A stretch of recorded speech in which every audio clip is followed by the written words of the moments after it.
even after taking a game loss or a match loss, is super important.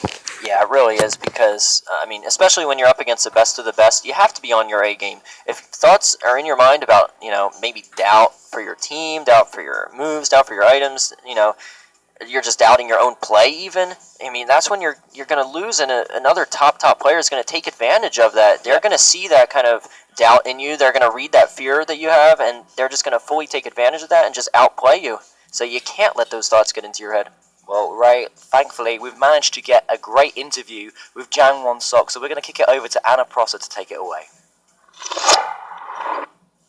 Thank you, guys. I am here with Jung backstage. Jung, what was the best part of that match for you? It was like Arcanine's red card activated against enemies Xerneas that used Geomancy was the best part. Did you think that something like that would happen? Did you prepare for that situation? Yes, most Xerneas just use spread move that's not going to sweep the game. So red card activates really easily all the time because it got hit by the spread move, and Xerneas always goes first because of his Geomancy boost. Yeah, pretty fast Pokemon.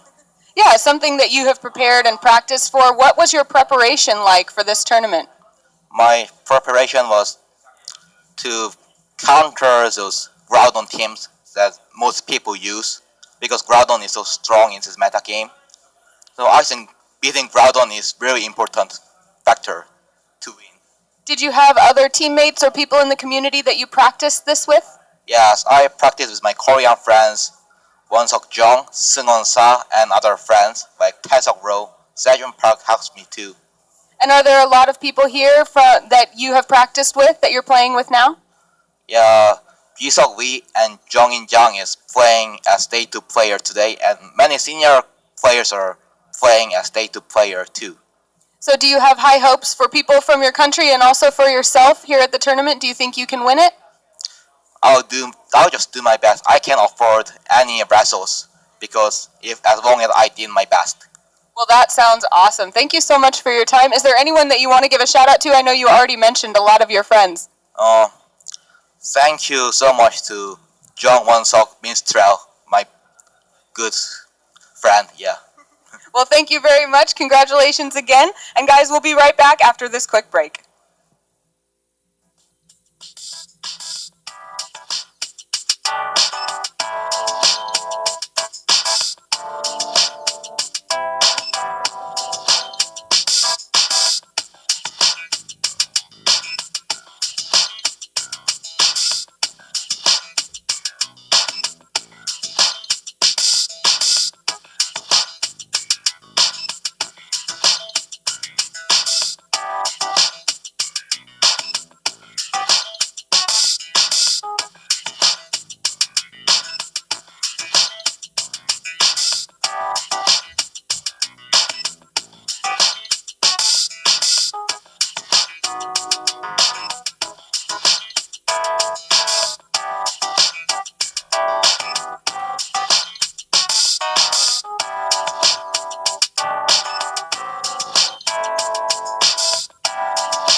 trainers, if you enjoy playing the Pokemon games and are looking for a new challenge, why not consider entering the Pokemon Video Game Championships? The Video Game Championships use a special battle format. Bring a team of 6 Pokemon, choose 4 of those for the match, and attack using 2 Pokemon at a time. That's called a double battle. Team preview is very important. This means the battle against your opponent starts before the match even begins. You know what your opponent's 6 Pokemon are, but you don't know which 4 they'll be choosing to use in the upcoming match. Choose 4 of your Pokemon carefully based on what you think your opponent might do. Get inside their head. And now the match begins. It's a 2-on-2 double battle. Half of your chosen team is immediately out in the fray. What do? Do you ask each of your 2 Pokemon to attack, to protect themselves, switch out, or to lend a helping hand to their partner? Will your opponent focus their attack on one of your Pokemon, or throw out a combo attack that targets both of your Pokemon? Whoa, didn't see that coming. In a double battle, your Pokemon's moves can target either opposing Pokemon. Some moves target both Pokemon at once. There are even attacks so powerful that they hit everyone, including your own Pokemon. However, the attacking Pokemon's partner can use its typing or abilities to avoid that damage. You can also use certain moves to help your ally. Remember this, and don't be afraid to get creative. That escalated quickly. Each turn, the fastest Pokemon to the fore will move first. It's important to keep track of how fast each Pokemon might be. Moves that inflict status conditions such as burn, paralysis, or sleep are powerful. Make sure your team has a way to deal with them, or you'll get overwhelmed. Pokemon abilities can be extremely useful in a double battle as well. Compared to the single battles you might be used to, battles in the Video Game Championships are very fast-paced. A player could have all 4 of their Pokemon knocked out in just a few turns. Play strategically, but remember you only have 45 seconds to make a decision each turn, and 15 minutes total for the entire battle. In the rare event of a match timing out, the player with the healthier team wins. Is your team strong enough to take on Arceus? What about 6 Arceus? Don't worry, you'll be safe from its judgment. The mythical Pokemon you may have received from special events cannot be used in the Video Game Championships, but this year, most other legendary Pokemon are allowed to participate. They are known as restricted Pokemon, and only 2 Pokemon from this category are allowed in your full team of 6 Pokemon. There are also rules ensuring no 2 Pokemon or held items on a team can be the same, so expect to see some variety. This short video is only covering the basics. Keep watching the World Championships and check out the players demonstrating the more advanced techniques, such as speed control, predicting your opponent's next move, defensive switching, ability combos.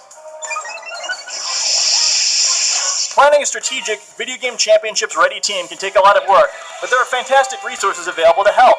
You can test out your teams right from home using the Pokemon Global Link. When you've got a battle-tested team at the ready, head to your nearest regional championships.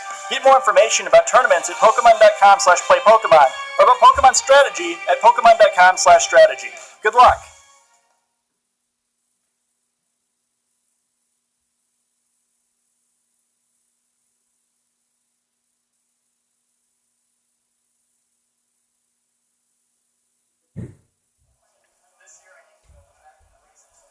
Hello trainers and welcome back to this, the World Championship 2016 live in San Francisco, California. You're back once again with the Ray J combination, Jay Blake and Ray Rizzo. How's it going, man? Oh, it's great. Watching that last match was just, it's a lot of fun. We saw a former world champion take on a former national champion from Korea in Wonseok, and Wonseok Jung was able to win, and What a way to kick off the day, huh? yeah, when you see round 1 pairings as a player and you see you're up against a former world champion, even maybe a former national champion, you don't want to start your day off like that because it's always such a nail-biting, close, tense match. And for your first match of the day, that's usually when you're feeling, pretty nervous. So you'd like to ease into day 2 at Worlds, but boy, what a way to start day 2 of Worlds with 2 powerhouse players going at it. I mean, great for us, maybe not so great for Shoma Hanami, who did lose that match against Jang Won-Sok, and but it must be a really good feeling for him, because obviously he played that so calculated. It was a very intelligent game from him, so obviously going into his round 2 matches, he must be feeling pretty good. Oh, he's definitely feeling really good being able to knock out Shoma, but what I like most is the kind of thought that went into his team building, because his team was so well thought out, so well calculated, not only the way he played the battle, but how he built his team. So he knew that the big six type teams with the Groudon, with the Xerneas, with maybe even a Trick Room mode thrown in, he knew those were going to be popular. So he built his team to be able to take full advantage of that. He's got multiple Intimidates for his Xerneas, multiple Fake Outs to help his Xerneas. He's got ways to beat Groudon in the likes of Rayquaza, maybe even Thundurus if it has Hidden Power Water. He's got great ways to counter Xerneas when it comes to something like Meowstic or Thundurus being able to paralyze it to slow it down for his other Pokemon. Lots of taunting as well. Lots of taunting. And of course, how can we forget the Arcanine with Red Card? That Arcanine was incredible, and that's a Pokemon that has had some flirtations in VGC 15 more than VGC 16 itself. But we can see here, if we go to the Pokemon Global link, that Arcanine has probably like a set moveset that people are using this year, right? Yeah, and that tends to be more of a physically oriented moveset, because Arcanine, since it's fire type, it's a great switch in against Xerneas, so it does use more physical attacks. It's both its attack and special attack are pretty good, but since Flare Blitz is such a high base power move, hitting physically, especially against the likes of Xerneas, which has Geomancy to increase its special defense, but no way to really increase its defense. So Flare Blitz is great against that. Of course, if the Sunlight is up, it does even more damage. And then it's got some other kind of more supportive options. We saw Safeguard. There was also a chance maybe it had the likes of Snarl or Will-O-Wisp. We didn't get to see its full moveset, but there are plenty of supportive options for Arcanine. Of course, plenty of ways for it to deal damage. We saw the Flare Blitz. There's also the chance for the likes of Extreme Speed. If you want some priority, of course, Close Combat. That can hit Kangaskhan pretty hard. So Arcanine does get a very strong move pool, and you can see the kind of variety of moves it has, whether it's more of an aggressive style Arcanine or more of a supportive style. It can do both. And we've already seen how important having that extra priority with Extreme Speed can be for certain Pokemon. Obviously, Rayquaza is a Pokemon that loves to have that Extreme Speed attack. It's got a higher priority bracket than most other moves, most other priority-based moves. So it will be going first. But for an opponent that might have survived a +2 Dazzling Gleam from a Xerneas, because that is something that trainers are training their Pokemon to survive, the next turn, if Arcanine is alongside it, it can just pick up the extras with that Extreme Speed. Yeah, and it's not something that you really prepare for. I mean, when you are training your team, you're expecting just the Dazzling Gleam from Xerneas, and then if you are taking another attack, it's usually going to be something pretty powerful. It's going to be alongside the likes of a Kangaskhan or a Salamence or a Groudon. But then just, an Arcanine comes in to kind of pick up the pieces, that little bit of extra HP that you survived with. No, it's just, all it takes is an Extreme Speed, which you can't really counteract because of the higher priority bracket it has. If it's, a Talonflame, and it goes for Brave Bird, well, Extreme Speed's going to go first. If it's a Kangaskhan that barely hangs on and is trying to get one last Sucker Punch off, well, Extreme Speed's going to go before that as well. Super huge as well, because obviously with Parental Bond hitting twice, Sucker Punch does deal a lot of damage to most of the Pokemon in the format. Yeah, Xerneas, obviously. Yep, especially after it gets a power-up punch boost off, then Sucker Punch does a lot of damage, and it's one way that Kangaskhan, if it does come up against something faster than it, it's a way for it to still deal massive damage. So, looking at the moveset here, we've seen that Jangwon Sok was using Flare Blitz. We saw Safeguard here as well, but what I'm really interested to find out is what other trainers are using for their held item, because that red card was super clutch for him. Yeah, that was what won him game 1. Right. I don't see any red card up here. Right. Where's the red card? Is that something that people were expecting then? I think that we can safely say that Jangwon Sok was probably wanting to pair down against that Xerneas, and other trainers haven't been doing that with Arcanine. Yeah, he might be onto something here. He might be trying to break the metagame with that red card on Arcanine. We've seen red card being tried on a number of different Pokemon. This looks to be the first time we've actually seen it on Arcanine, because red card not appearing in one of the top 10 most common items.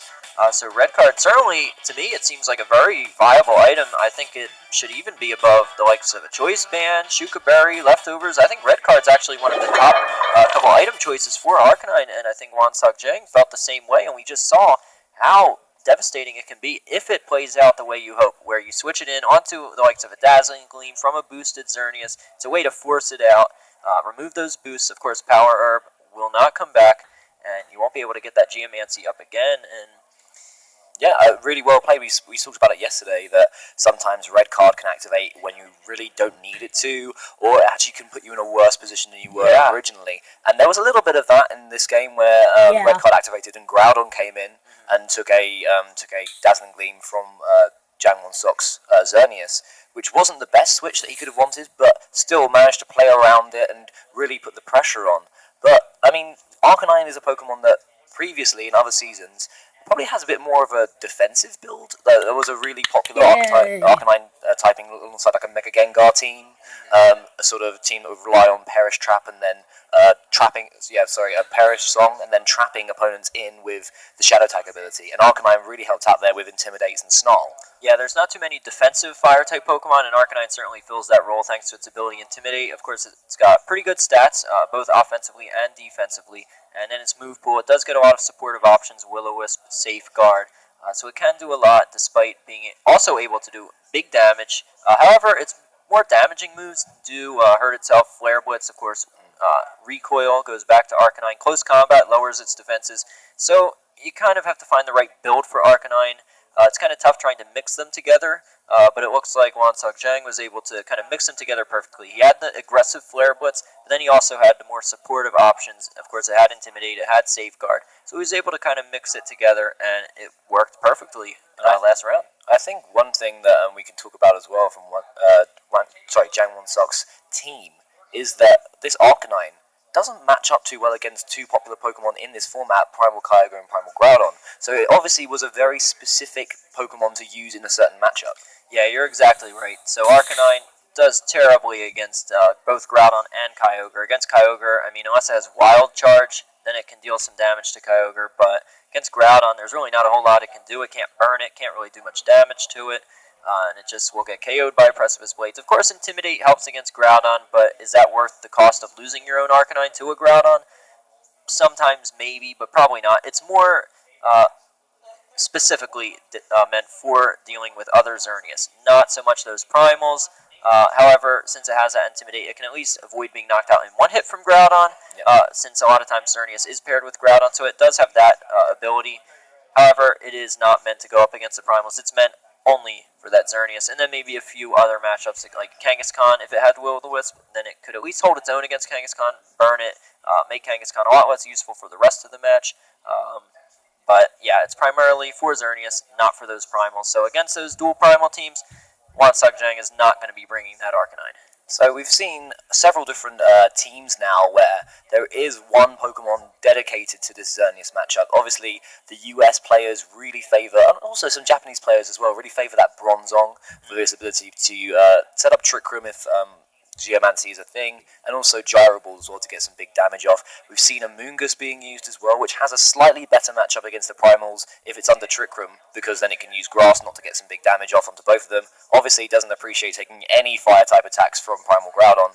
But yeah, Arcanine is a really interesting choice to be able to deal with the Xerneas matchup, and with the red card, like, really put a lot of pressure on. Yeah, it really does, and that's when you start to wonder, what else could red card go on and be good, because like we saw on the Global Link, red card not used on Arcanine at all, really. So then you start to wonder, well, what else can you put red card on that's a good switch in to Xerneas? Now it suddenly becomes a Pokemon that you can actually use against Xerneas to not only counter it, but kind of alter the field, kind of force it out, remove its boosts, and prevent it from getting boosts in the future. So it's a way, it doesn't counter it, but it helps deal with Xerneas. And so maybe red card's an option for a number of Pokemon, not only what we've seen in the likes of Amoonguss, Talonflame, we saw Heatran at US Nationals carry a red card. So maybe there are some other options for Pokemon to hold red card. However, red card is kind of inconsistent since you can't always control when it activates. However, a lot of times you can, so it does still have a reward to it. It's just, it is a little bit risky. So guys, what did you think of our round one match between previous world champion Shoma Hanami and Jangwon Sok? You can let us know using the hashtag PlayPokemon, and give us a follow while you're at it on twitter.com/Pokemon. You can also go on to instagram.com/Pokemon to check out all our latest pictures and images about Pokemon. You can also go on to youtube.com/Pokemon to follow along with all our latest updates, but also watch some previous Video Game Championship Series action. And also go on to facebook.com/Pokemon while you're at it. Give us a like and comment on our stuff. Yeah, I mean, if you weren't able to be here at Worlds with us, you can certainly follow along using social media, of course, watching the stream, talking about the battles that you see on stream with other players from around the world. It's a way to kind of be involved in the World Championship this year without actually being here. So Ray, I was talking to Dwee while we were off. You told me about their round 1 match. Do you know what happened? I heard Arash was in the match. What happened? Yeah, so former world champion Arash Marti, German national champion Arash Marti. Best European VGC player of all time. Yes, I mean, well, winner of a regional national championship and a world championship. Unfortunately, lost his round 1 match against the sole representative of Thailand, Jirawiwat Fitarisi. Jirawiwat Fitarisi. I will get your name right, I promise you. But in a fantastic match, 2-0 victory to Jirawiwat. Wow, so both former world champions in attendance today. Taking early losses. Taking early 2-0 losses. That's uncharacteristic for such talented players, but of course it's not over for them just yet. They can afford 2 match losses and still advance to the top cut portion of the bracket. So there's still a long way to go today, and I'm sure these players are completely capable of continuing to win out their games and advance. But I wish I could have watched Arash's match too. I wonder, it must have been a good match to be able to take down somebody as good as Arash. But Ray, he's still using Kekleon. He's still using Kekleon. Is in day 2 of the World Championships. This is incredible. I don't know what to say. I've been trying to. I wanted to just tell you straight away, but I wanted to go over the last match as well. But I can't hold it in anymore. Kekleon is in day 2 of the World Championships. Wow, this is incredible. Wow, I know Kekleon does get Protean, so it can change its type, which can kind of throw off some players. It does get Fake Out, and we see Fake Out very useful, especially when you've got Xerneas or other Pokemon that are very threatening. So, you can kind of see why it could be used, but, I'm sure I don't have the full idea. I would have loved to see what that Kekleon did to help Maybe we give will a victory later on over today. Arash. Maybe, later we would. Well, to be honest, I'd love to get Arash on this stream. I'd love to see Jirawiwat's team as well. But guys, this isn't just about perfect Pokemon players. There are lots of people here who work really hard to bring you amazing Pokemon tournaments. So why don't you take a chance to meet the judges?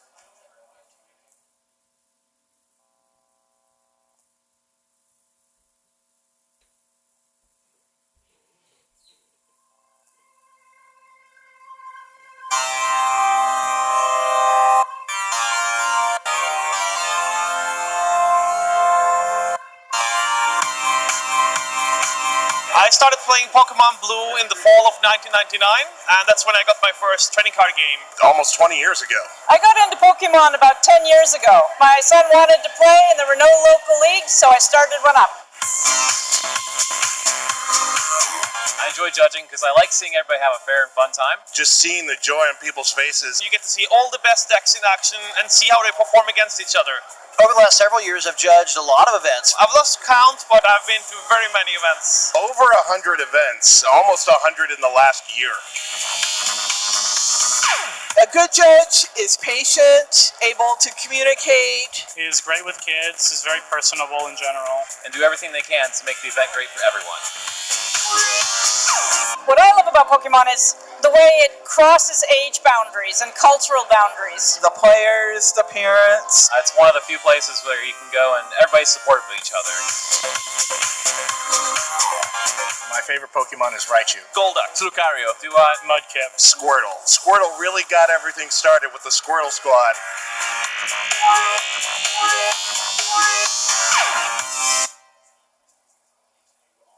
What a fantastic little video there, and I think we really need to take a second just to thank all the volunteer staff and the judges who work really, really hard to make events like this happen all across the world, not just at the World Championships. Absolutely. As a former player, I kind of saw firsthand the kind of influence and control that they have over the events. They're the ones to thank for putting the events on, running them so smoothly, and they do a fantastic job running these events, putting them together, and just making sure everything just runs perfectly.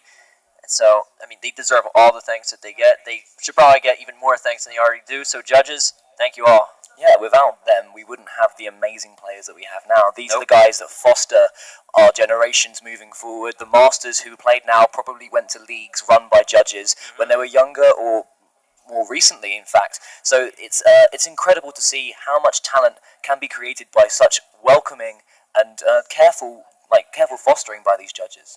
Yeah, and it takes a lot of skill, as they said, in judging. There's a lot of things they got to interact with all ages. They've got to be able to handle all the different things that can go on in a tournament. You never know what's going to happen because Pokemon's such an unpredictable game, and they're always on top of things. So they deserve major props for all that.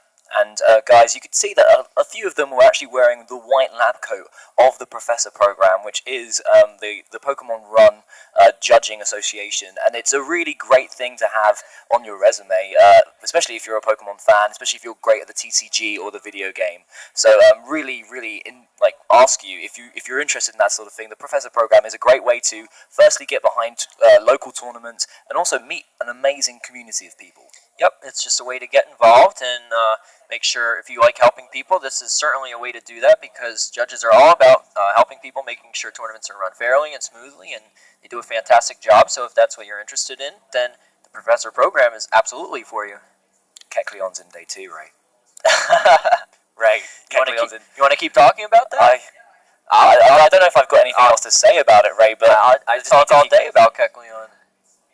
What does it do, Ray? I don't know, but what does it do? What does it do? We don't know. I wish I could have seen that match because it can do all kinds of different things. I mean, I talked before about Fake Out. That's a way to kind of support the team. Let's look what Kecleon can do. Let's definitely check out that global link and check out what Kecleon can do. I know Protean is probably the ability that got used as that's what Greninja has as its ability, so it allows it to hit a number of Pokemon harder than you might expect because by changing to the type of the move that's used, then you're the same type as that move, and so you get that extra boost to the power of the attack. And that kind of gives Kecleon the extra oomph to kind of knock out some Pokemon that otherwise maybe don't expect to get knocked out. So we're going to see Kecleon here on the Pokemon Global link, and there's a whole range of moves here, and Protean obviously is an ability which allows you to get the same type attack bonus whenever you use a certain type of move, but it looks like we've got a mixture of support and offense here. Yeah, and both from the physical and special side. I like Ice Beam because Salamence is extremely common, Rayquaza too, so being able to turn into an Ice type to fire off an Ice Beam that gets that same type attack bonus will give it enough power to potentially knock out the Salamence, which you can never really see coming. You don't expect your Salamence to go down in one hit to a Kecleon. And then, of course, you got supportive options like Fake Out, Feint, Trick Room, Magic Coat, even Knockoff. It does a lot of damage, but it's also kind of supportive in knocking off an item from your opponent. You don't know how valuable that item is to them. And then, of course, straight-up damage. Moves like Low Kick, Sucker Punch, Shadow Sneak. There's some priority thrown in there. In case you want to move before your opponent, try and change your type. For example, if you're against the likes of a Kangaskhan and you go for a Shadow Sneak before it even gets to attack you with a Return or a Frustration or a Double Edge, now suddenly you're immune to it. So there's some cool tricks that you can do with Kecleon, but we don't know yet. From us, we don't know. But Ray, I kind of know. You kind of know. So, talking to Dwee. Okay. Talking to Dwee, and he said that supposedly it's a Trick Room and Smeargle counter. And so he didn't give me a set, he didn't give me any sort of thing, so maybe it's got Safeguard, maybe it's got, obviously Kecleon is a very slow Pokemon, even with the ability to use Ice Beam super effectively against a Salamence, it might not be able to survive the turn if Salamence chooses to attack it directly, so obviously we'd like to be under that Trick Room. But yeah, having the option to go into that and take out and defend against Smeargles using this Kecleon. Supposedly, it's a very popular Pokemon in the Asia Pacific region. Very interesting. I'm really curious to see Kecleon in action. Maybe we'll get a chance to cast it later today. I sure hope so, because I really want to see Kecleon in action. I didn't get to see it last round. I'm jealous. I'm so excited. There's been so many different crazy teams that we've seen over the last couple of days, but also some amazing players piloting them. And I think it's for day 2, it's really, really important to know that we've got the best of the regions now. Everyone who has joined day 2 has either made it through day 1, so have fought their way through 8 rounds of Swiss yesterday, very, very grueling day, or they were already one of the best players in their region. And so it's just going to give us some amazing matches and some really interesting matchups. Yeah, and it's not easy qualifying via championship points for day 2 because you need a whole lot of them, and you need to collect them throughout the entire year because this is a year-long circuit, and so you're playing all the way back in from October.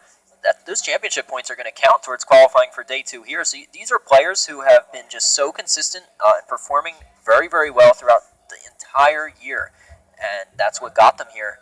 And then, of course, the players that qualified via day 1, that's also a very incredible feat that they accomplished because it's not easy playing against the top-level players. I mean, even day 1, It's an invite-only tournament. So they had to go through the best of the best in a long, grueling tournament and advance to day 2. And so those that have certainly deserve it. And we'll see, who's able to emerge and make it to that single elimination top cut portion of the bracket. It's the two school of thought, Ray, isn't it? You've got the tried and tested day 1 people who've worked hard and now in the zone to get battling, and you've got the day 2 people who are more fresh, a bit ready, and hungry for winning. I'm just so excited for the next round. I am too. I can't wait for it to start because, like you said, it's kind of 2 different backgrounds that these players are coming from. Day 1, they might even still be tired from yesterday because that was a long, tough, grueling tournament, whereas day 2, they'll be fresh. However, they might also be a little bit rusty in the early rounds because they probably haven't been able to play, very competitive matches for a while. They haven't faced the kind of pressure that these day 1 players faced yesterday, so they're already in the zone. However, they risk being a little tired, a little fatigued, whereas these day 2 players that qualified via championship points will be well rested. Likely got a good night's sleep last night and the night before, and likely had plenty of food to eat, plenty of preparation and just relaxation time. Which is really important. It'll be interesting to see how many day 1 players qualify for the top cut portion and then how many day 2 players qualify for the top cut portion. So we've just been told that unfortunately we are still finishing up round 1, so we will be coming back to you shortly with round 2, but don't go anywhere, guys. We promise there's going to be some amazing VGC action for you very shortly. Quick break.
started playing Pokemon way back when it actually first came out. I've been playing Pokemon all the way since the beginning, starting with Pokemon Blue, and I think actually a little bit longer than Aaron Zhang has been alive. I actually got into casting this year. Been running a YouTube channel for the last couple of years, and I've always been able to cast a couple of grassroots events, and this year I made the jump from competitive player to caster. If you want to get into casting, I would suggest that you bring over some friends and you start your own stream. Study as much as you can, find out why the best players do what they do. Big important thing casters need to do is explain to the audience what's going on. You have to know what you're talking about. More importantly, you have to truly believe that what's going on matters. My favorite Pokemon is Squirtle. Ditto, Scizor, Meganium, Snorlax. I've always actually loved the storyline behind Lapras's concept, and Whimsicott is so cute, its prankster ability gets into loads of shenanigans. My favorite Pokemon card? Alright, I'm gonna date myself here, but it's actually Moltres from way back in the Fossil expansion. My favorite card is a supporter called Twins. It lets you search your deck for any 2 cards if you're behind. My favorite Pokemon memory has to be winning my regional championship back in 2010.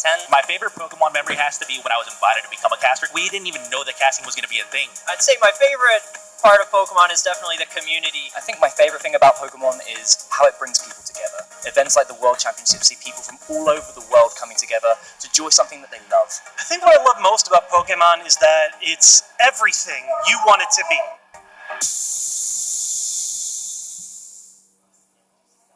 Hello guys, welcome back to the World Championships. We're here live in San Francisco, California. My name is Jay Blake. I'm joined by Ray Rizzo, and we are sorry about that video. No, it's great. I mean, it's good for you guys to be able to understand a little bit more about us as casters. Obviously, you see our faces for a long time each day, so hopefully you don't hate us too much for our answers. Yeah, it was fun making that video, and it was cool to finally see it. It was my first time seeing it, so it's a lot of fun. And I love being a caster. This is my first year doing it. I think it's yours as well, Jay? Yeah, it is, yeah. And it's incredible amounts of fun. We get to meet loads of great people. We get to come to all these great events and get the best seats in the house, right? Oh, yeah. We get front row seats to watching these intense games, and couldn't ask for a better place to watch these matches unfold. So speaking of matches, we are just about to jump into round 2 here at the World Championships. We're going to have Brianna Burt against Motochika Nabashima. So Brianna is an American player. She battled through day 1 yesterday, and she's going up against Japan's Motochika. Unfortunately, I don't know too much about Motochika, but that's one of the things that you've got to worry about with Japan. Japan actually have extremely talented players from all different day rates, right? You've got day 1, you've also got lots of really great players returning from day 2 from the World Championships in 2015. Yeah, there's a number of really strong Japanese players, whether they qualified via their nationals, whether it was day 1, whether it was last year's top cut. So you don't know until you go up against the Japanese players just how strong they are. As a player, I played against a number of Japanese players in my career, and boy, you always have to really make sure you're on your A game going against them because they are very strong players. When you played in previous World Championships, Ray, was it something that you always had to watch out for? Were there certain countries where you thought, oh, this is going to be a tough test? Definitely Japan was always the toughest. Unfortunately, in the later 2 years that I won, 2011 and 2012, there weren't as many Japanese invites, but in 2010, there were a lot of Japanese players there, so almost every round was against a Japanese player, and those were some of the toughest matches I've ever had, so you always look forward to playing against them because they're just so talented, and they're such fun matches when you're just going head-to-head against a Japanese player, and you're both trying to outpredict each other, and you're both making such great plays every turn. It's just a lot of fun to be in those matches, even though, of course, you want to win Worlds, so you kind of want to avoid those matches, but at the same time, it's so much fun. So I always look forward to being matched up against them. Well, I think Jody Azzarelli, who played against Shohei Kimura yesterday, could say exactly the same thing. Both players really animated in the way that they were going about this battle. There was lots of praying, lots of hoping that some Dark Voids would be hitting, some other attacks would critical hit, and it was a really intense match.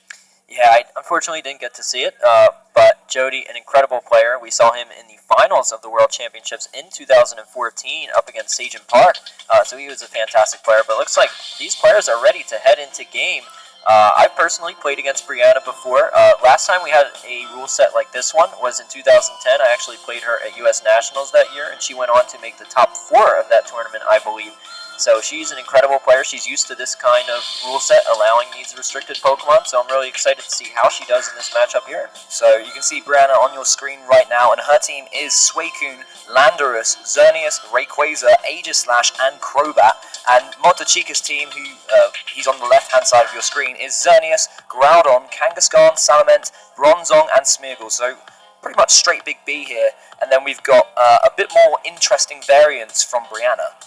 Yeah, Motochica definitely going for a more standard team here, something I'm sure Brianna is prepared to face, and we see her team in team preview. She definitely is. She's got the Rayquaza type in Suicune to be able to handle Groudons. Of course, Landorus is also good in that situation, having the Intimidate, being a ground type to be able to hit Groudon super effective. And then, of course, she has answers to the likes of Xerneas, in that Aegislash, in that Crobat. And of course, the Aegislash, I'm really excited to see that because we don't see it often this year, but Aegislash is so good against Xerneas, against Bronzong, against Kangaskhan. It also has the Wide Guard. And exactly, it also has Wide Guard to help deal with Groudon, and King Shield, in case it goes for a Fire Punch, you can actually lower its attack. So Aegislash, a very, very interesting pick. It was a pick that was used by Javier Signorena, who won the Italian National Championships this year.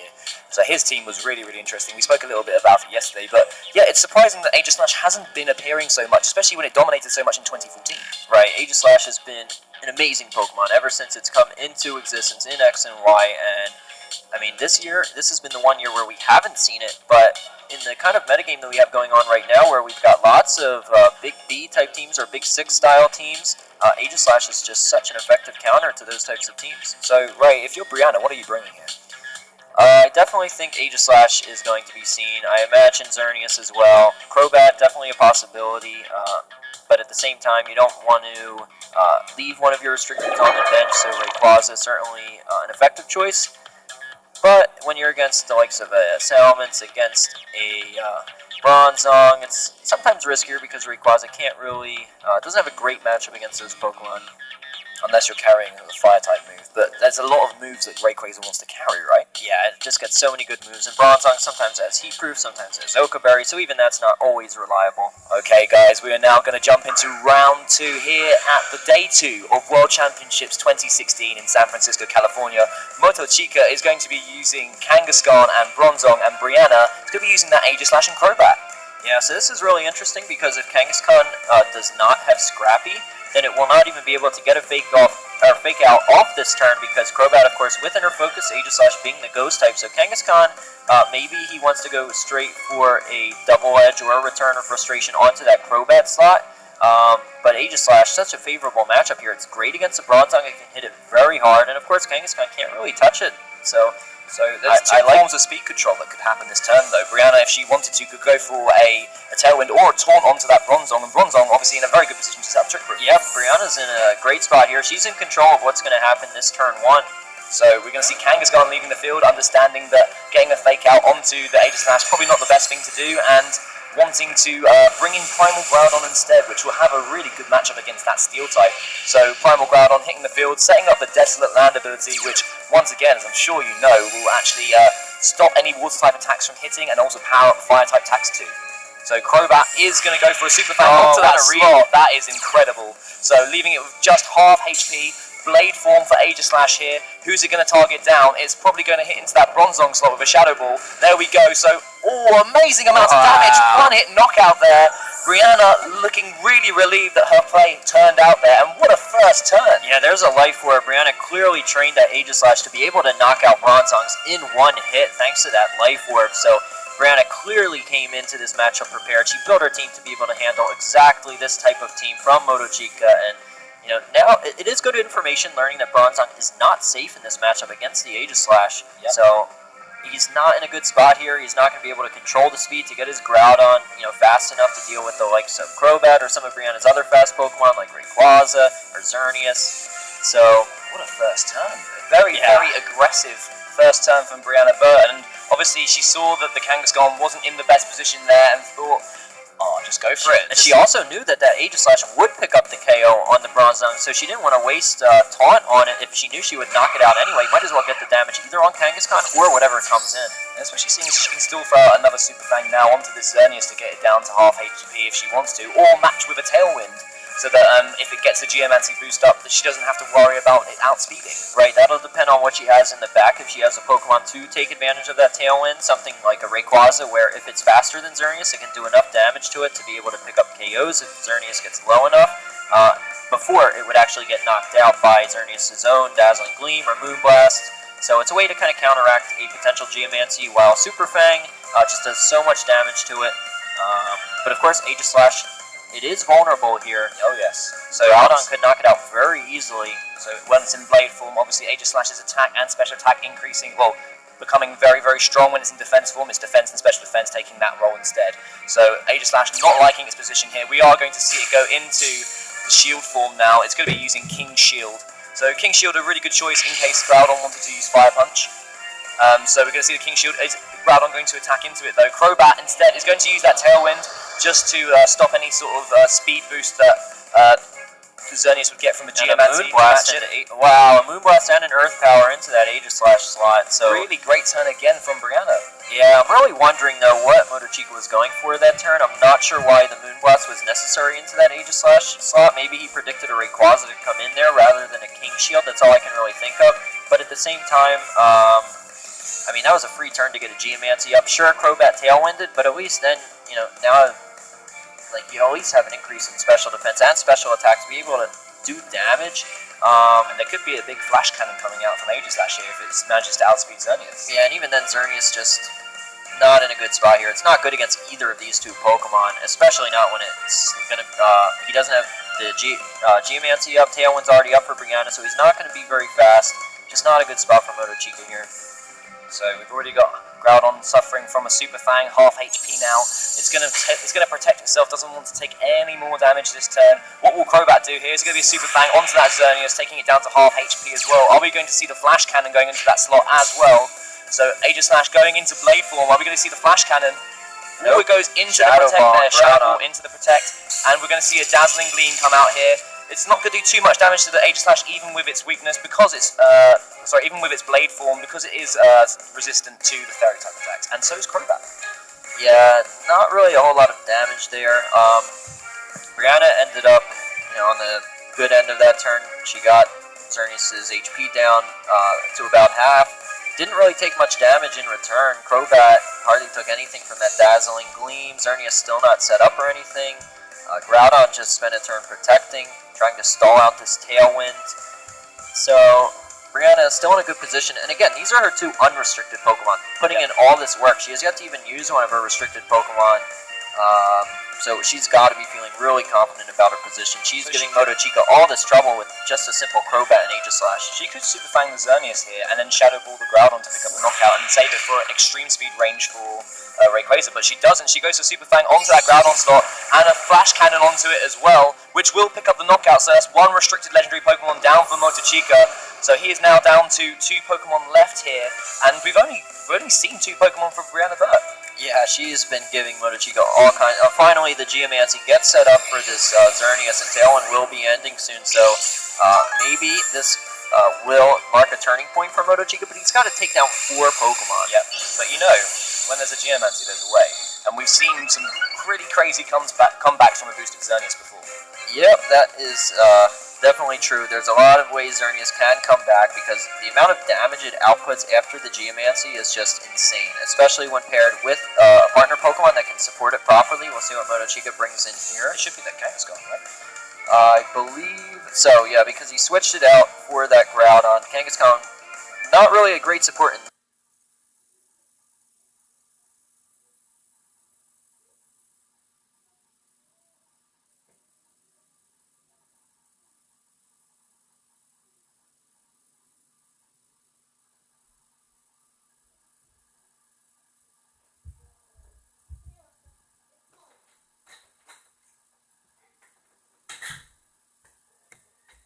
Sorry, guys. Hey.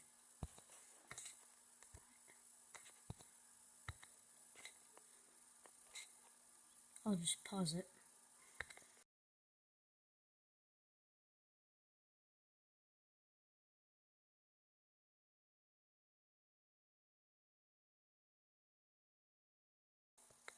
Sorry, guys.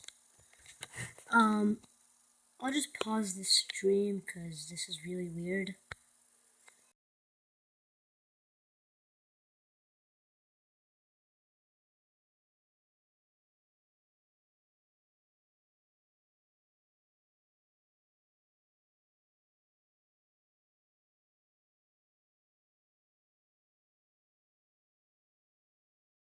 It's going to be activating that parental bond ability. It's going to be able to get onto either protecting out from the Xerneas here. Doesn't want to take any additional damage. Crobat is going to activate Aegislash going to do double targeting on the Xerneas. Big double edge going onto that Crobat, which nope. So Kangaskhan picking up the KO there. That's big. We'll take a little bit of recoil, but the Tailwind is over, so now Xerneas will be faster than whatever comes in. It already has a Geomancy up, so regardless of whether it's a Rayquaza, as we do end up seeing. There it is. So the Rayquaza is now on the field, and I don't believe Extreme Speed will be enough to pick up the KO from this point. However, Aegislash, maybe it has a Shadow Sneak, maybe? Have we seen all its moves? No, we've seen King Shield, Flash Cannon, and Shadow Ball, so there is still a chance. Although Wide Guard would be the expected move, but there is a chance maybe double up with Shadow Sneak and Extreme Speed. That would be something that Motochico can't see coming. Yeah, unless he goes for a Sucker Punch into that slot with the Aegislash. But with the supporting moves that Aegislash has, and Brianna must be worried about a Sucker Punch going into that slot, so it might just see a King Shield here, or that Wide Guard, as you said, Ray. Yeah, and it'll be interesting to see Rayquaza's item as well, because that's another big determining factor. Sometimes we see the likes of Assault Vest, sometimes we see Focus Sash. We know it can't have Life Orb because Aegislash has that. So there are a couple ways Rayquaza can have a big impact here. So Rayquaza has Mega Evolve now, roars into the sky. It's going to activate the Delta Stream here, which isn't going to take effect at all for the last two Pokemon on Motochica's side of the field. But we're going to see the Protect coming out from the Rayquaza just to get that speed boost up as well. And we're going to see Sucker Punch failed. So there's... Ooh. We've seen a Flash Cannon going onto the Xerneas here. Really, really great play there. Sucker Punch onto the Rayquaza, obviously not affecting because of the Protect. Yep, and the Moonblast into that slot as well. So Motochico clearly expecting the Focus Sash there. Maybe expected Aegislash to King Shield. That's why he left it untouched. But... great turn for Brianna once again. She's played this match perfectly. She did really well in recognizing the win condition, playing to it, and just out-predicting Motochica every turn. Not an easy feat, but what I love most is her team that she brought to this event. She clearly had a game plan. She knew exactly how to take down these kind of Big Six, Trick Room-esque teams, especially some of the training that she did for her Pokemon, like the Aegislash, training it so it can pick up the one-hit KO on Bronzong before it can even set up Trick Room. That's huge. So that's going to make it so tough for Motochica to really adjust, because Bronzong is such a linchpin in gaining speed control. He might have to switch to the Salamence as kind of a different form of speed control. And there goes the Kangaskhan. A big Dragon Ascent from Mega Rayquaza is going to seal the deal for Brianna of the USA. So she's taken Game 1 here, Round 2 of the World Championships in San Francisco. So if you're Motochica now, obviously you've tried to gain as much information as possible. You haven't seen the item on the Rayquaza yet. You haven't. You know that your Bronzong will be one hit knocked out by a Shadow Ball from the Aegislash. What do you think is going to be happening in his mind? Do you think he's really worried about bringing that Trick Room mode and has to go for something else? Yeah, I think you have to be worried about bringing the Trick Room mode after you saw Bronzong get KO'd like that. And even if it didn't, Crobat, you have to imagine it does have Taunt. So there are ways Brianna can handle Trick Room style teams and preventing them from even getting up Trick Room. So perhaps switching up into Salamence to try and get speed control via Tailwind is the way to go. Of course, Crobat can match your Tailwind. So it is going to be more of a skill-intensive matchup, but I think it gives Motochica more outs, more ways, because Salamence does have favorable matchups against Brianna's Rayquaza since it's faster. Of course, Intimidate helps a lot as well. So perhaps we'll see that adjustment. Of course, Aegislash also good against Salamence since it resists flying, and if it does have Wide Guard, it can block Hyper Voice. So it's going to be tough for Motochica to come back. Brianna's team just looks really strong against these Groudon, Xerneas, Trick Room style teams. I mean, Right, I don't know if you've noticed, but Brianna looks a lot more nervous than Motochika does at this point, and she's one game up. Obviously, I think she understands how important these early game wins are in the World Championships. Yeah, definitely. It's the race to 5 wins in order to make it to the top cut portion. So every win counts. It doesn't matter whether you get it in round 1, 2, or the final round 7. They all matter the same. So Brianna, she's definitely still nervous. This match is far from over. She won game 1, which is great, but she knows this is a tough matchup. Motochika is a great player, and he's got a very strong and versatile team. So and he's got a lot of information now. He does as well, yep. And that's the thing that we always need to worry about when playing Pokemon is how much information you give away early in the game and how your opponent might adjust to that. So guys, we are just about to jump into game 2 of round 2 here in day 2 of the World Championships in San Francisco. Motochika Nabashima against Brianna Burt of the United States. Motochika is going to be leading off with the Kangaskhan and Groudon, and we're going to see the Rayquaza Crobat combination from Brianna Burt. This is good. It'll be interesting to see Rayquaza's moveset here. If it potentially has a water-type move, then it will be able to pick up the knockout on Groudon. However, it's usually not too common, but it is something that is a possibility. Crobat, of course, with the Super Fang, threatens a KO on either of those when combined with Rayquaza's attack. So if you go for a Super Fang followed by maybe a Dragon Ascent, you'll pick up the knockout on either of these.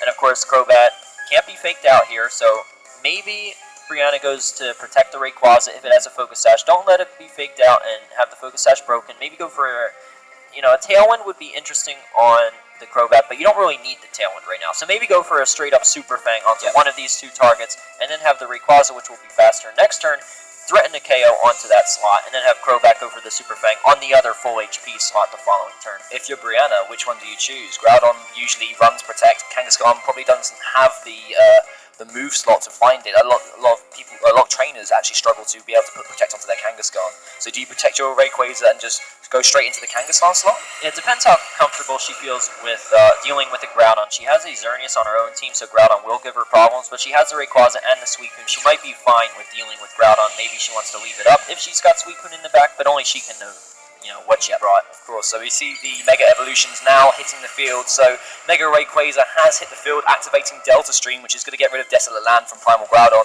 and we see the Mega Kangaskhan from Motochika. We're going to see the Protect coming up from Rayquaza, wanting to get that speed boost and also not be hit by any fake out from Kangaskhan. A big Super Fang going onto that Kangaskhan there, so setting up for a turn 2 knockout from Dragon Ascent. Big double edge coming out onto the Crobat. Is it going to survive? Oh no, it goes down in 1 hit, so getting a lot of damage off that turn, but not being able to set up a Tailwind for later on in the match. No, but Kangaskhan is in KO range from an extreme speed, so if Brianna does have Suicune, she can bring it in, threaten the KO on Groudon, thanks to Rayquaza's Delta Stream, and then extreme speed threatens a KO on Kangaskhan. Kangaskhan won't be able to Sucker Punch because, of course, extreme speed goes first. And we do see the Suicune, so Brianna, even though she lost a Pokemon, is still in, I don't want to say the lead, but she's the one in control right now. She's the one putting pressure on Motochika to react to her. So I actually really like Suicune as a VGC 16 Pokemon. It's had a really strong showing in previous formats as well. Very bulky, has a lot of access to some quite powerful damaging moves, especially against Groudon. You've got the Scald option. Yeah, but you've also got like Ice Beam to hit Mega Salamence, Rayquaza. It's just even Icy Wind if you want speed control, Snarl if you want to support your team by lowering the special attack of both Pokemon. There's a lot of interesting things. And Tailwind as well. Tailwind. It's a very versatile Pokemon, very difficult to take down, and Groudon doesn't like the position it's in here. No, definitely not. So Motochika's going to have to switch, but even that's risky because if you kind of predict wrong, I mean, sure, you expect the obvious extreme speed onto Kangaskhan and Scald onto Groudon, but what if Brianna predicts that and then Dragon Ascents your Xerneas switching or something like that? We are going to see a Dragon Ascent coming out from Rayquaza here, so it's going to land onto that the Groudon. It's going to do a hefty chunk there, just over half HP remaining. Defense and special defense dropping from Rayquaza, and we're going to see the Kangaskhan go for a double edge here onto that Suicune, showing its bulk here. It's going to survive with just a critical hit, taking it down to below 1/3 HP. No Citrus Berry activating onto the Suicune, and Kangaskhan has removed itself from the field due to that recoil damage. Yeah, but we see Brianna not going for that extreme speed and Scald, instead targeting down that Groudon with both Pokemon. She will get the double KO, but she does lose a lot of damage onto the Suicune. Yeah, and it's interesting to note what Pokemon Motochika has in the back and whether Suicune would be a really good Pokemon to deal with that, and she wouldn't have wanted to take that much damage. The critical hit probably putting a little bit of a dent in her plans. Yeah, you have to imagine, though, that we do see the Xerneas, and probably alongside Smeargle. I can't see it being Bronzong based on what happened in Game 1. And we already saw Kangaskhan, so there's no way it's the Salamence. I expect to see Xerneas paired alongside Smeargle. If there's going to be a last two Pokemon to try and mount your comeback on, it's going to be the Xerneas paired with the Smeargle. And I think we saw early on yesterday when you and I were commentating together that having a Xerneas and a Smeargle appear on screen at the same time with either Fake Out option and Geomancy or Redirection and Geomancy available to you can really turn the tide of a game. Oh, it really can, because then you don't have to worry about switching either of these Pokemon in. Neither one likes to be switched in because you don't want to take extra damage on your Xerneas, and of course Smeargle not very good defensively at all. So Motochiga's still in a good position. He definitely played this well. He lost his Pokemon at the right time to be able to get both of these two in at the same time without taking any damage on either of them. So late game Xerneas here, really putting some pressure onto Brianna, but she's only got one Pokemon left after these two.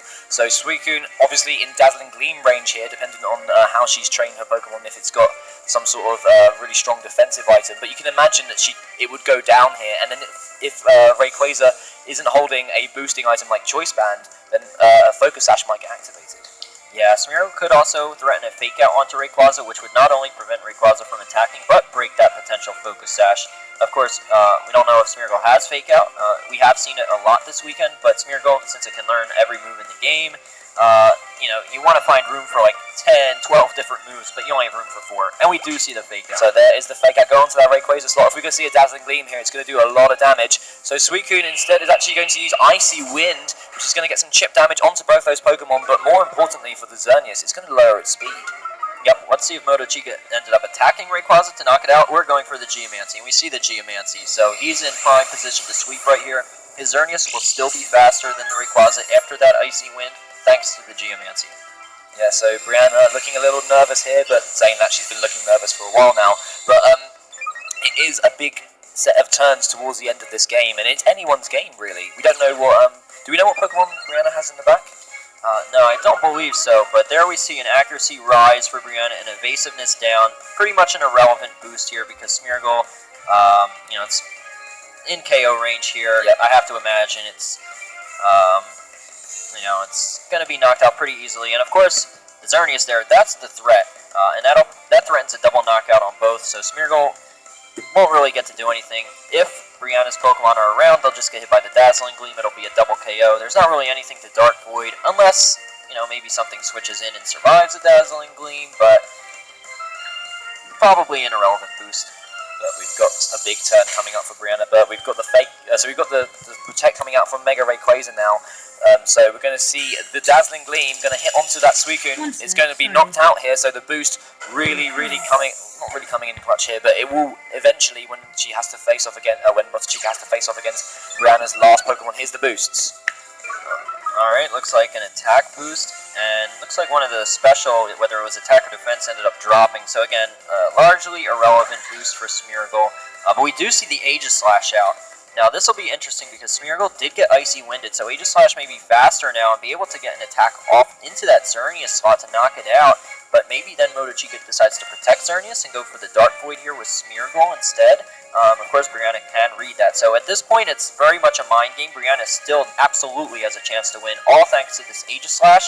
If she can get rid of that Smeargle and have Aegislash facing off against Xerneas, she's in great shape. And there goes the extreme speed onto that Xerneas slot. And we're going to see a Moonblast coming out from Xerneas onto the Rayquaza, which will pick up the KO here. So Brianna down to her last Pokemon, which will be that Aegislash. Are we going to see the double target onto the Xerneas slot, and what will Smeargle do this turn? So we're going to see Smeargle. It's going to launch a Dark Void, and it's going to hit. Still hits despite that Icy Wind drop onto Smeargle. So Smeargle still faster than that Aegislash. Now Motochiga absolutely still in a good spot. That Aegislash is going to go into Sword form. So Brianna is going to have to King Shield next turn, even though it won't get an attack off. It will get it back into Shield form in order to take the hit better. But yeah, not the turn that she really wanted here. She wanted to make sure that Smeargle would move after her Aegislash and be able to get that big Flash Cannon onto the Xerneas. If Dark Void had missed as well, it would have been a different game entirely. Yeah, I believe there was an accuracy boost, though, that one of the turns prior, so I don't know if Dark Void... I can't really remember. Maybe there wasn't. I could be imagining things, but I think it was only irrelevant boost though. So the Moonblast will take it out in one hit whilst in blade form. Brianna not wanting to prolong this match, wanting to just go into game 3, and I think that's really important to note. She didn't really want to just continue it for too much longer, just being like, okay, I know what happened that game, let's adjust, let's reset the game and go for it now. Yeah, but still she was in a good spot for most of that game, so I think she's still confident in her team. Maybe she does go back to her Game 1 leads, even though she didn't see the Bronzong in Game 2. Aegislash still a very big threat, as is Crobat, but I do like the adjustment of having that Rayquaza and Suicune out against a Groudon. I just think letting her Suicune take all that damage, maybe that wasn't worth it, but the biggest thing to me was letting Rayquaza get faked out there. That can't happen. If you have the Focus Sash, you can't let that little bit of chip damage hit your Rayquaza. But Motochika must be very happy with how that game ended for him. Obviously, we talked about how important it is if you have Xerneas in the back to be able to support it really, really well. So once again, guys, we'll be able to go through the teams for you. Motochika Nabashima, who is on your left-hand side of your screen, will be using Xerneas, Groudon, Kangaskhan, Salamence, Bronzong, and Smeargle, and Brianna Burt will be using Suicune, Landorus, Xerneas, Rayquaza, Aegislash, and Crobat. And yeah, I like Brianna's team though, even though she lost last game to what ended up being the Xerneas, which is kind of what her team's designed to counter. I still like her position. I like her team matchup against Motochika here. Just maybe some of the plays she made last game could have been a little different, so that's the only adjustment I'd make. I like the Pokemon she brought though, and the order that she brought them. So if you're Brianna this time, you really want to work hard to get the sort of positioning that you had in that first game, but we saw Motochika's lead last time. He included that Groudon specifically for the Aegislash. Yeah, but Brianna does have answers to that Groudon when she combines the Rayquaza and Suicune, as we saw in Game 2. It's just, maybe she didn't train her Suicune for Scald to be able to one-hit KO Groudon. Maybe that's why she went for that double target, or maybe it was because she expected Groudon to switch out. But yeah, just taking all that unnecessary damage. It was important, but Suicune not really able to do much of anything against Xerneas anyway, so to me, it was more letting Rayquaza get that little bit of chip damage from Fake Out, because if it was still at full HP with its Focus Sash intact, I think then Brianna wins that game. Okay guys, we're just about to jump into Game 3 here in Round 2 Swiss on Day 2 of the World Championships live in San Francisco. So we're going to see a lead of Groudon and Kangaskhan for Motochika Nabashima of Japan, and then he's facing off against Brianna Burt, both at 1-1. Primal Groudon hitting the field now, and she is leading with Rayquaza and Crobat. So once again, same leads for both players. It'll be interesting to see if Brianna goes for the same move here. I think she should. Definitely protect Rayquaza. Keep it around. Keep that Focus Sash intact. Let your Crobat trade. So go for a Super Fang again. Maybe. I liked it on Kangaskhan, so you can do that again. I think that's fine. But either one of them, Super Fang would be good on. Sure, Crobat will be traded in exchange for Kangaskhan, but Kangaskhan will be in KO range from an extreme speed. Just about any attack would knock Kangaskhan out after the Super Fang and after a double-edged recoil. So we could be seeing the exact same moves as turn 1, but if Brianna wanted to make sure that Groudon can't do any further damage to any of her Pokemon, she could launch a Super Fang that way. Both players locking in their attacks now, and we're going to see the Mega Evolution coming out here, so Mega Rayquaza once again being able to remove that Desolate Land ability in the first turn, and we're going to more than likely see a Mega Evolution coming out from Mega Kangaskhan now, so Delta Stream activating is going to set up the Strong Winds, and then we're going to see the Mega Evolution from Kangaskhan now. So if you're Kangaskhan, you just got to launch a big attack down Crobat's way just to get it off the field, right?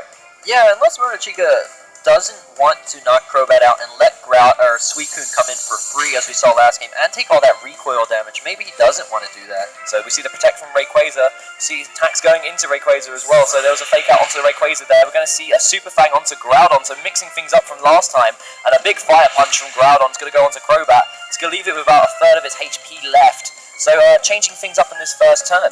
Yeah, and now we saw how much damage the Dragon Ascent from Rayquaza did last game. I do not believe it did half of Groudon's HP. I think it did slightly less, so I don't know if Rayquaza can knock out Groudon from this point. So that's an interesting thing for Brianna Burt to try and figure out. Yeah, that's also kind of why I was, kind of hoping to see the Super Fang on the Kangaskhan. I know she wants to change things up because you don't want to be too predictable. But I think I was pretty safe because Kangaskhan usually doesn't have Protect. Anything that would have been switched in wouldn't have enjoyed taking a Super Fang either. And even if Groudon's at full HP or half HP, Suicune should be able to one-hit KO it with Scald, but maybe that's not the case. Maybe Brianna didn't really train it to be able to do that. So if you're Crobat here, do you set up a Tailwind for the late game, or do you just keep launching Super Fangs while you can? I'd say Super Fangs while you can. I don't know if you need Tailwind at this point yet. So Sucker Punch is coming out from Kangaskhan. It's going to do a hefty chunk to that Rayquaza. Super Fang as well from Crobat. It's going to take Kangaskhan down to half its HP, and a Dragon Ascent is going to be launched by Mega Rayquaza here, going up into the atmosphere, slamming down onto that Kangaskhan, removing it from the field in game 2. Oh, round 2 of game 2. Yeah, but that's good. I like knocking on Kangaskhan here, especially if Suicune is in the back. So we see the Fire Punch coming out as well onto that Crobat, which will pick up the knockout here. But Groudon sitting at half HP. If the Suicune comes in alongside Rayquaza, it might go down next turn. Yeah, I'd like to see Suicune here from Brianna come in. Of course, to threaten the KO on Groudon, and then have Rayquaza focus all its power on whatever Motochica brings in here, potentially the Xerneas. But that is dangerous because Suicune is not really able to do anything to Xerneas. It can't. Icy Wind's nice, but you only lower its speed one stage when Geomancy increases your speed by 2 stages. So Icy Wind just not enough. Suicune doesn't have any way to damage it either. It's risky. And of course, if you want to bring in Aegislash here, if Rayquaza can't KO Groudon from this point with Dragon Ascent, then Aegislash will just get knocked down. So even that's risky. So it's all dependent on what Motochica wants to do this turn. We're going to see that Suicune coming in from Brianna Burt, and on Motochica's side we are going to see the Smeargle coming in to support that Groudon here. So there could be a fake out launched onto either the Rayquaza or Suicune slot, possibly protecting Groudon from a super effective water type attack. Yep, so Smeargle definitely a good option to bring in here for Motochica. It helps support the Groudon, keep it around a little longer, and put some more pressure out, so it's not only the Groudon that's threatening Brianna, it's also the Smeargle. So maybe she does go for, or maybe Motochica does go for a fake out onto Brianna's Rayquaza, then maybe switch Groudon out to bring Xerneas in, but of course, Rayquaza would still be faster than the Xerneas, so it could at least get an attack off onto it, so you do have to watch out for that. So both players taking their time thinking about their turns here. They know how important this game is. So it's going to be a Dragon Ascent from Rayquaza. Is it going to target down that Groudon, and will it pick up the knockout here? We're going to see it launch onto the Smeargle though. It's going to activate the Focus Sash. Smeargle hanging on with 1 HP. And we're not going to see a fake out coming out from Smeargle as well. So we could possibly be seeing a Dark Void this turn. Defense and special defense dropping on Rayquaza. Suicune faster than the Smeargle. So Smeargle is going to be knocked out this turn. Groudon's going to take a little bit of damage there as well. But Smeargle not being able to use any of his support moves this turn. And that's big because that should put Groudon in KO range for another Dragon Ascent. So there we go. We see the Fire Punch onto Rayquaza, which survives with a little sliver of health there. And Dragon Ascent or Scald will be able to pick up the extras onto Groudon next turn. Yeah, so Smeargle really, not doing much of anything. I think Motochica really hoping it would be faster than Suicune so it could get what was likely a Dark Void off onto both Pokemon before going down. But you can see Motochica's reaction. He's not happy with that last turn, and since this is game 3, he's really on the edge of losing this match. Yes. I imagine he'll bring in Xerneas here, but it's not going to be faster than the Rayquaza. Suicune threatens a KO onto Groudon. Rayquaza could get a lot of damage onto the Xerneas, and then if Aegislash is in the back for Brianna, that would be a win for her. But a very intelligent play from Brianna there to very well played. Realize that she needed to tank down against that Smeargle, using the Spread Attack Icy Wind just to pick up the little extras there as well. So we are going to see Xerneas hitting the field for Motochica. His Groudon is in Dragon Ascent range here, so it's not looking too great. We could be seeing the Scald onto the Groudon to knock it out, and a big Dragon Ascent from Rayquaza onto that Xerneas to put it in range for a Flash Cannon from an Aegislash in the back. Yep, I think that's the right play. Go for the Scald onto the Groudon and the Dragon Ascent onto the Xerneas just to get as much damage as you can, and Scald will definitely pick up the KO onto Groudon. It's okay if Groudon moves before Suicune because you don't really need Suicune to win this game. You just need it to get the attack off on Groudon, and it's at full HP, so it's guaranteed to do that. There's no way for Motochica to be able to knock it out, barring like a Dazzling Gleam crit, followed by whatever Groudon goes for, Precipice Blades, that getting a critical hit. That's really the only way. So we are going to see that Dragon Ascent one more time from Mega Rayquaza up in the atmosphere, going to slam right down onto that Xerneas. How much would this do? It leaves it with just under half HP here. Defense and special defense dropping, but it's not got too much HP anyway at this point. So Suicune is going to launch an Icy Wind here, so not going for the Scald onto the Groudon. Unexpected turn there, so we've got the speed drop on both the Groudon and the Xerneas. What will Groudon do here?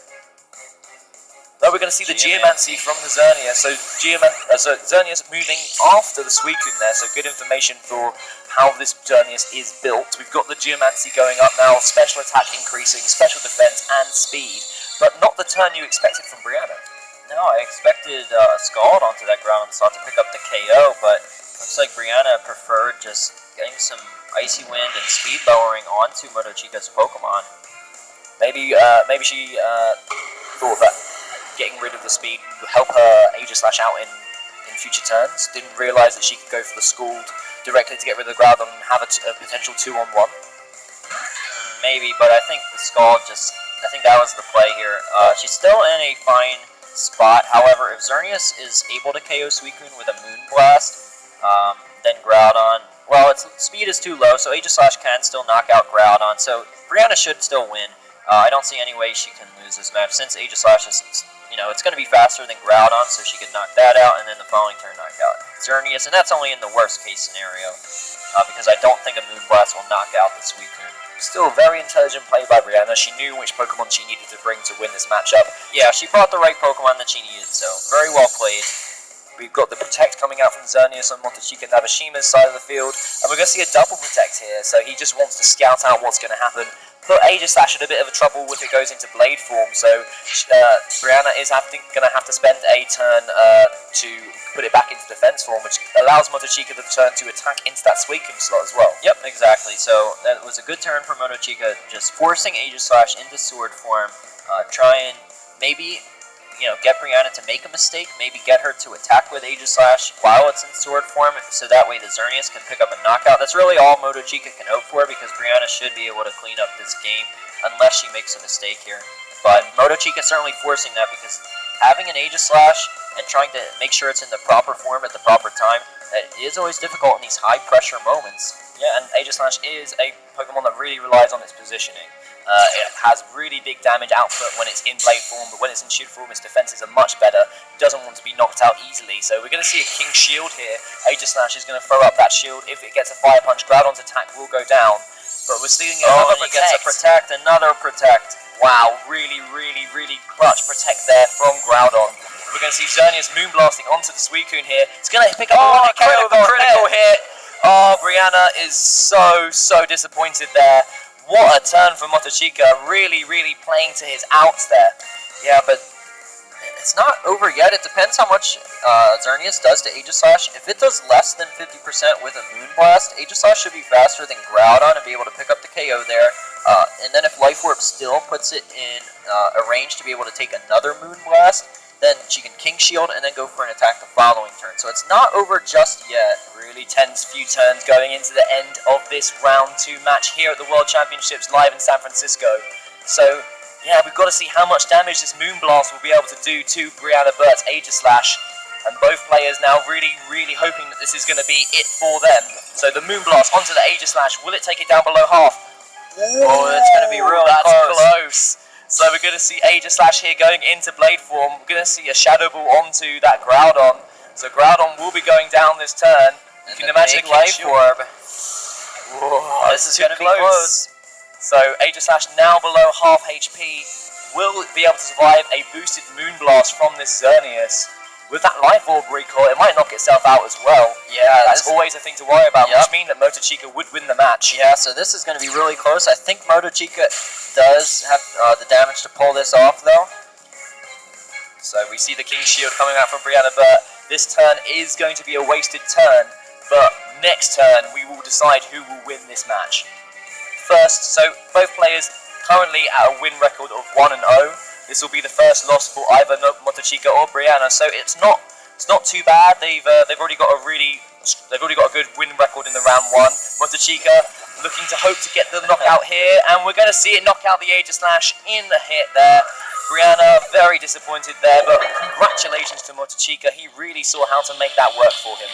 Yeah, it's unfortunate though for Brianna. I'm sure she must be regretting not using Scald on Groudon when she had the chance, because that would have picked up the knockout, and she pretty much had that game 100% won. But even after she made that kind of mistake, it still took a critical hit to actually knock her out. So Motochika, he got lucky, but he was given that chance to get lucky. That was something he never should have gotten that opportunity. Brianna just should have knocked out the Groudon when she had the chance.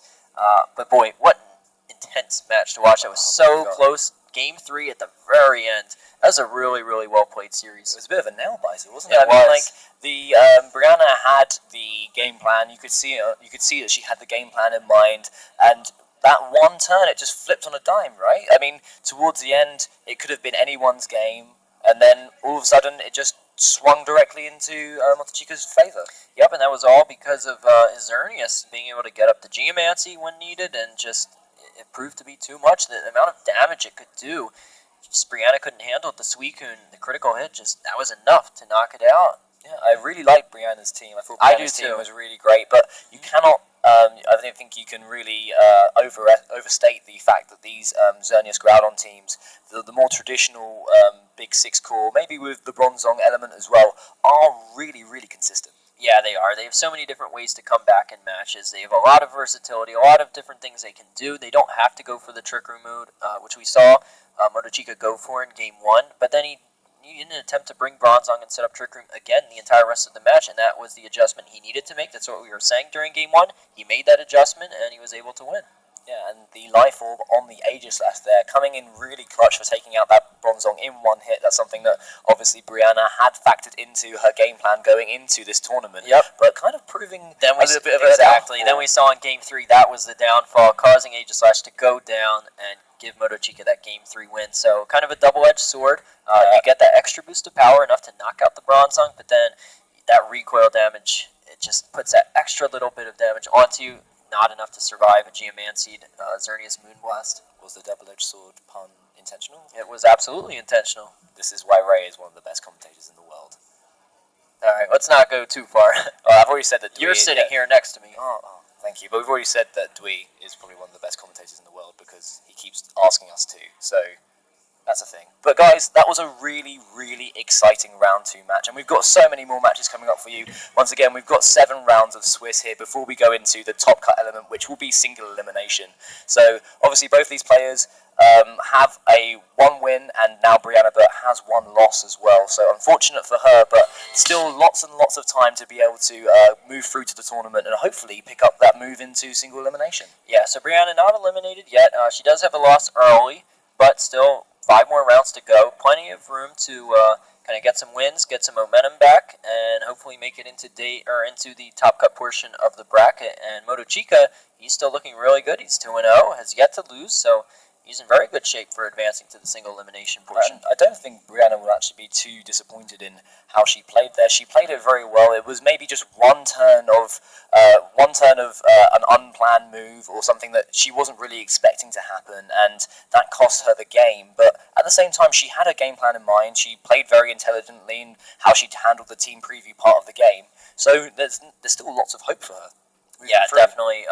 Her team being able to counter these types of Big Six Trick Room style teams will certainly lead well when she comes into more matches throughout the day, because this is certainly a popular team here today. So having answers to that, like the Life Orb Aegislash, is definitely something that will help her as we progress through day 2. So speaking of progressing through day 2, we have an interview now with Motochika Nabeshima. So Anna, take it away. Thank you guys, I am here indeed with Motochika. Congratulations on that match. I heard you take a deep breath. Was it a relief to be able to win?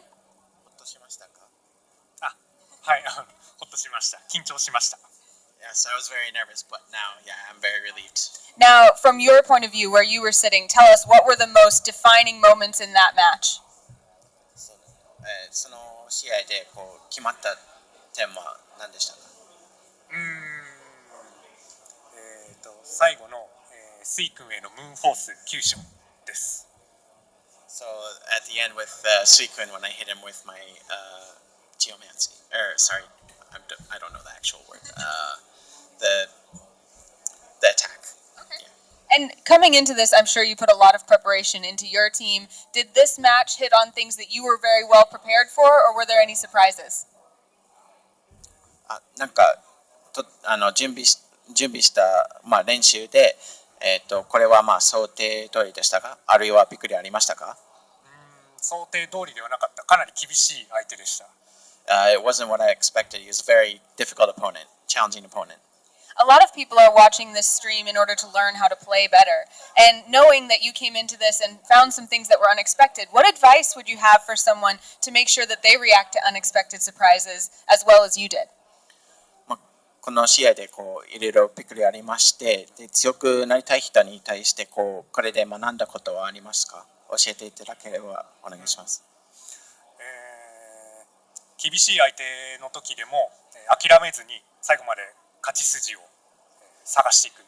これが大事かなと思います。So the most important thing is to not give up and to keep fighting and try to find the key to win.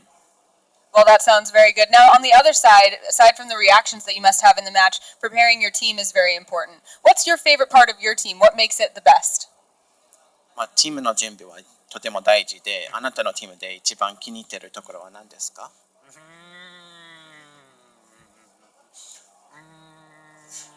そうだな。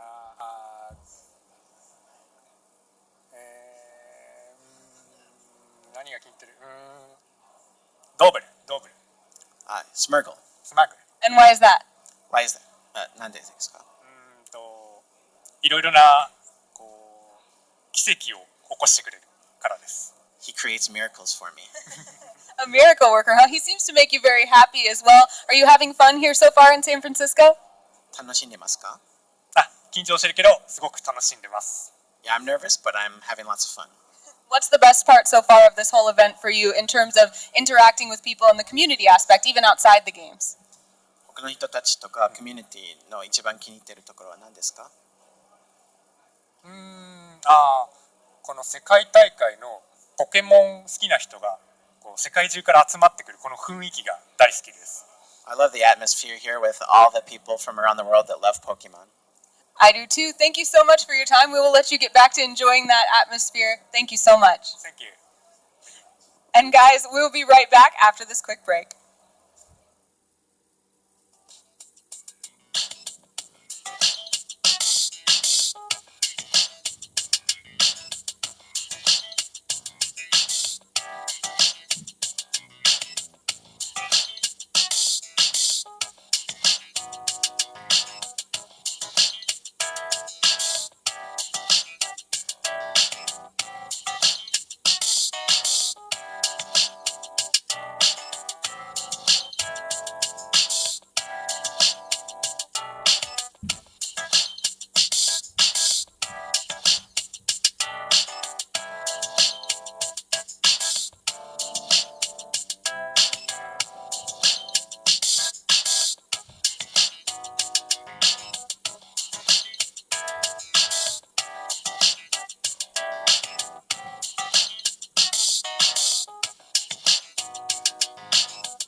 One sec, everybody.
Do.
30 minutes left.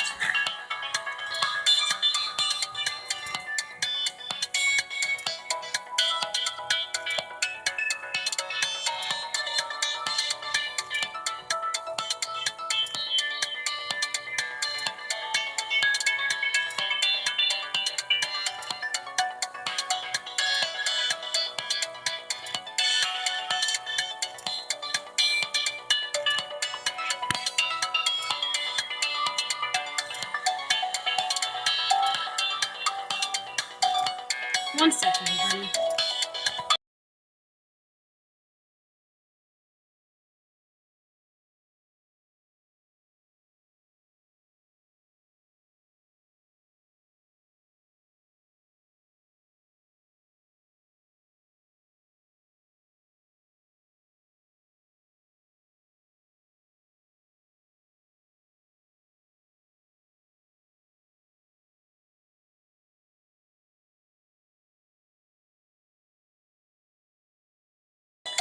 Okay guys, I am very sorry, but my tablet is about to run out of charge.